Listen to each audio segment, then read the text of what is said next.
24 घंटा भीषण hit wave warning जारी। गजपति और गंजाम जिला भीषण हिट वेव वार्निंग जारी करिछि पाणीपाग विभाग।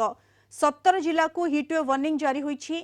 आहुरी 10 दिन जम जंत्रणा, आहुरी जलिब ओडिशा। मे 4 जाए निस्तार आशा कम। कालबैशाखी वर्षा सत्वे तातीरे लागुनी ब्रेक। आज दिन 11:30 सुधा भुवनेश्वर सर्वाधिक 41.1 डिग्री सेल्सियस तापमात्रा रेकर्ड करा जायथिबा बेले 4टी जिल्लार तापमात्रा 40 डिग्री उपरे रहिछि। Baleswar 41 degree, Chandbali 41 degree, Jharsuguda 40.4 degree, Hirakud 40.2 degree तापमात्रा रही। से भली Kendujhar 39.6 degree, Sambalpur 39 degree, Rourkela 38.8 degree रही। 24 घंटा मध्य हिट पई उत्तर उपकूल ओडिशा और दक्षिण कोस्टल ओडिशार जिला पई सतर्क सूचना जारी होईछि। 26 तारिख रे राज्यर अधिकांश जिल्ला रे हिट वेव देखा जिवो।